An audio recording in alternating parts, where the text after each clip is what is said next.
রহমাতুল্লাহ সফরে রওনা করেছেন। দেজালা নদীর কিনারায় বিশাল বড় নদী, নদী পার হবেন, কোনো বাহন নাই।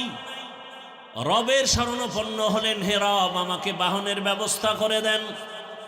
হঠাৎ করে একটা নৌকা এসে হাজির হয়ে গেল।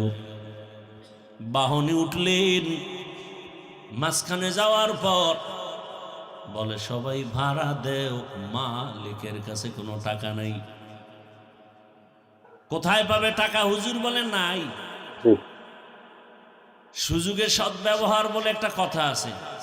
সুযোগে, এই কথাটা ভুল। সুযোগে সৎ ব্যবহার না, সুযোগে অসৎ ব্যবহার। হুজুরের এমনি দেখতে পারে না, সুযোগ যখন পাইছে একটু অসৎ ব্যবহার করলো। তুমি টাকা নাই, উঠছো কেন? অনেক বকা দিল আলেমকে, টাকার ব্যবস্থা কুদরতি ভাবে হয়ে গেছে। ওপারে উঠে দেখেন রাস্তার মাঝে একটা যুবক শুয়ে শুয়ে কান্না করে। আল্লাহর ওলি তাকায় দেখলেন হঠাৎ একটা কাক রুটির একটা টুকরা এসে যুবকের মুখে দিয়ে চলে গেল। কিছুক্ষণ পর ওই পাখিটা আবার আসছে, ওর মুখে আবার পানি দিছে, চলে গেল। মালিক ইবনে দিনার গিয়ে বলে, যুবক তুমি এখানে অসুস্থ, কান্না করো, কারণটা কি? বলে 7 দিন হয়েছে। 7 দিন। কারণ কি বলো? বলে বাইতুল্লাহর হজে সফরে রওনা হয়েছিলাম, কাফেলার লোক হারায় ফেলেছি, এখানে আমি বড় অসহায়, কোথায় যাব? পথ হারিয়ে কান্না করতে করতে আল্লাহর কাছে কান্না করেছি, পেটের ক্ষুধা নিবারণ হয় না, মালিক খানার আয়োজন করো। দয়াময় রব্বুল আলামিন এতদিন কান্নার পরে একটু ধৈর্যের পরীক্ষা নিয়া পাখির মাধ্যমে আমার রিজিকের ব্যবস্থা করেছেন। ও যুবকের যদি পাখির মাধ্যমে রিজিক দিতে পারেন, আমাকে আল্লাহ কেন দিবেন না? আল্লাহ বলেন, আমার কাছে চাও। দুনিয়াওয়ালারা চাইলে বেজার হয়, কারণ সব ফকির, আমি আল্লাহ ধনী। ইয়া আইয়ুহান নাস আনতুমুল ফুকারাউ ইলাল্লাহ। আমি আল্লাহ ধনী, সবাই ফকির।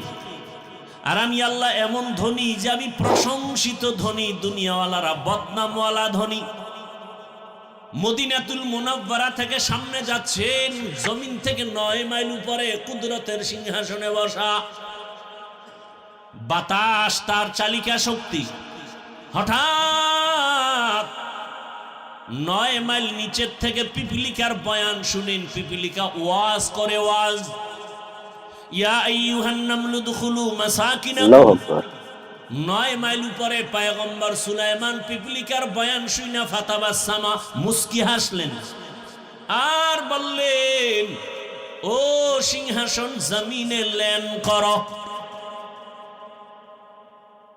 পিপিলিকার বয়ান এত সুন্দর, আর রাজনীতি বলে কোরআনে নাই, কেমনে বুঝাই? পিপিলিকা বলে, ও আমার জাতি ভাইরা, ভেতরে ঢোক, তাড়াতাড়ি আশ্রয় নাও, নিরাপদে। সুলাইমান নবীর সৈন্যবাহিনী আসতেছে, এদের যদি একটা চাপা লাগে বাতাস, তোমরা মরে যাবে, তাড়াতাড়ি আশ্রয় নাও, তোমাদের যেন জীবনের কোনো ক্ষতি না হয়। পৃথিবীর একটা ক্ষুদ্রতম পিপিলিকা তার জাতি ভাইকে বাঁচাবার জন্য পাগল। আর আমরা কেমন মানুষ, এই জমিনে আপনের গুলি করে মেরে ফেলতেছে, একটা পশুকে বাঁচাবার জন্য পাগল, অথচ মানুষের মেরে ফেলতে কষ্ট পায় না। জীবনটা শেষ, গাড়ির নিচে যুবকের লাশ, ঘুমের বিছানায় লাশ, পানির মধ্যে লাশ। দুনিয়াতে গুনাহ তো কম করো নাই রে বাবা। মনের চাহিদা পূরণ করে, আশা পূরণ করে রাতে রাতে মোবাইল চালাইলা, দাড়ি কাটলা, নামাজ ছাড়লা, কত গানের আড্ডায় গেলা, এখনো কি আশা পূরণ হয় নাই? এখনো কি গুনাহ ছাড়বা না, দাড়ি রাখবা না, নামাজ পড়বা না? কয়দিন আর যেভাবে গুনাহ করে কাটাবা? ঘুমের মধ্যে যদি আইসা আজরাইল হাজির হইয়াই যায়, আর মা বাবার থেকে বিদায় নেওয়ার সময় হবে না। ও মা বোনেরা, এখনো সময় আছে, তওবা করেন। আপনার মতো কত মা পর্দা করে, নামাজ পড়ে, স্বামীর মাল হেফাজত করে, মোবাইলে সময় নষ্ট করে না। এলাকায় এমন ভালো মায়ের অভাব নাই। কেন গুনার পেছনে দৌড়াচ্ছেন রে মা? ভালো একটা আদর্শ সন্তান রেখে যান। ডাক্তার বানাবেন, আদর্শ ডাক্তার বানায়া যান। কোরআন তেলাওয়াত করবে, মা বাবার জন্য দোয়া করবে, নামাজ পড়বে, রুগীও দেখবে। এমন একটা ধন্য সন্তানের ধন্য মা হয়ে কবরে যান।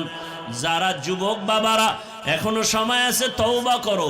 আমার মালিকের দিল খুলে ডাক দাও, হে মালিক, তুমি জানো আমার মতো গুনাহগার কেউ নাই।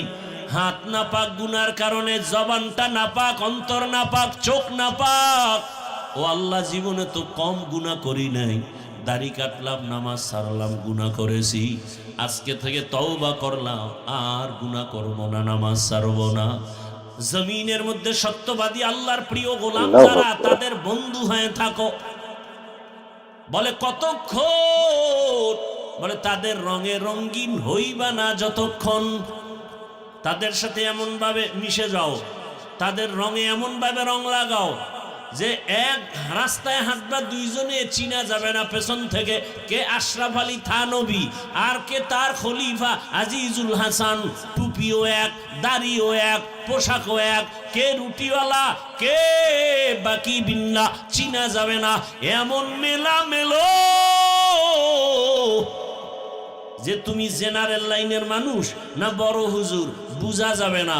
তোমার ওই হুজুরের চেহারা, হুজুরের লেবাস, হুজুরের পাগড়ি তোমারটাও একই হয়ে যাবে।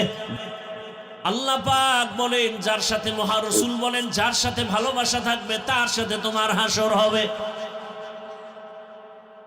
এবার আপনাকে কেউ জোর করবে না তুমি অমুকের সাথে চলো, বুঝাইতে পারবে। দুনিয়াটা পরীক্ষার হল, তো বুঝানো যাবে এটা এইরকম করো, এরকম করো।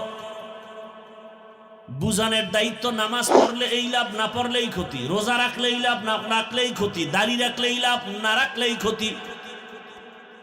হালাল খাইলেই লাভ, হারাম খাইলে সেই ক্ষতি। বলা যাবে কিন্তু আক্রমণ করা যাবে না। বাই ফোর্স কাউকে অর্ডার দেওয়া যাবে না। কারণ পরীক্ষার হল।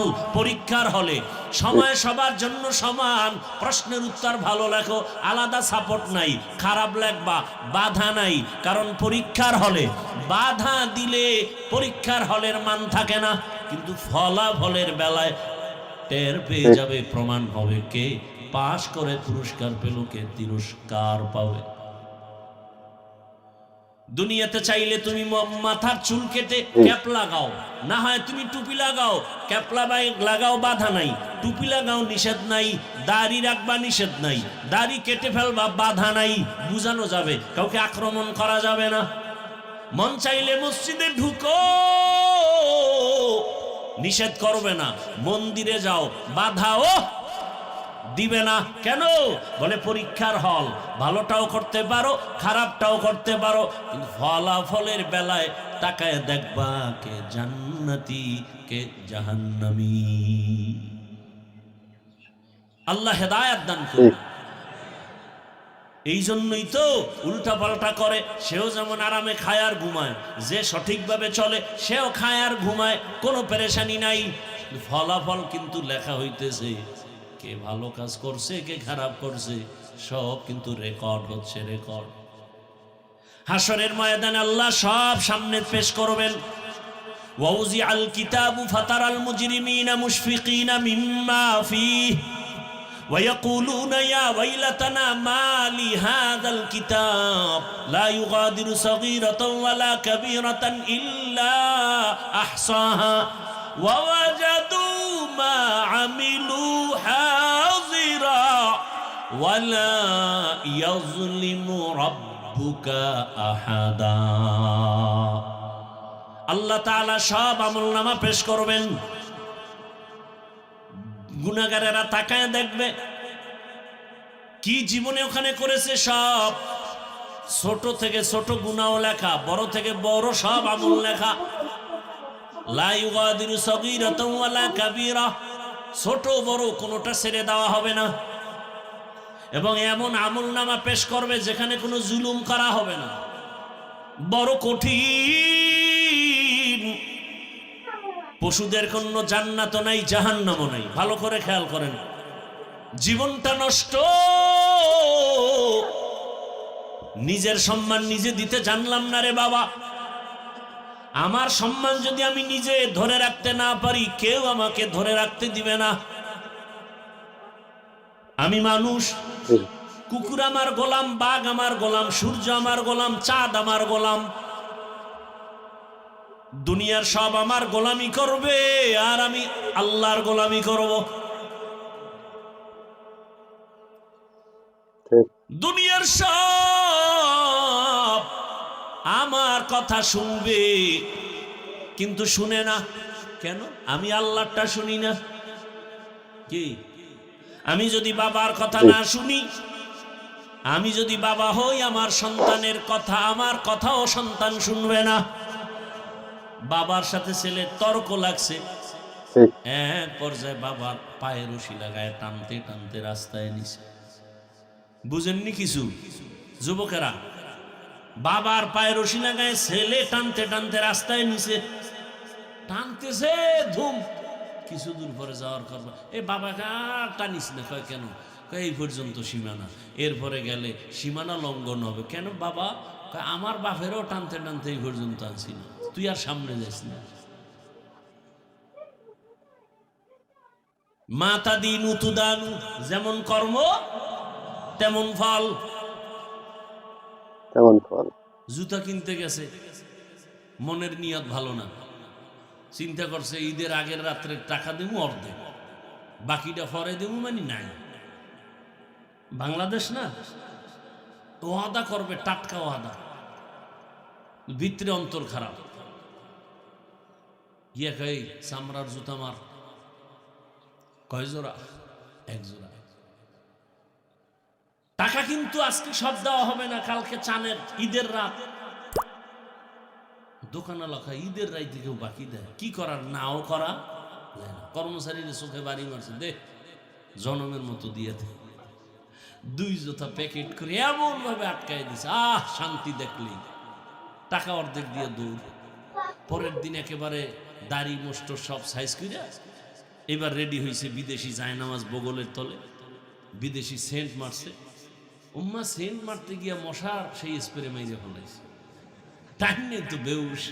ফজরও ভরে না ঈদের দিন, উঠা তাড়াতাড়ি মুসকাইটা দাড়ি কাইটা স্প্রে মাইরে দৌড়। জোতা খুলতে যে দেখে দুই জোতার একটা নাম্বার 6 আর একটা 9। মাথা গরম হয়ে গেছে, এমন কারবার কেন? ওই নগদ টাকাটার নাম্বার ঠিক আছে, বাকিটার নাম্বার ঠিক নেই।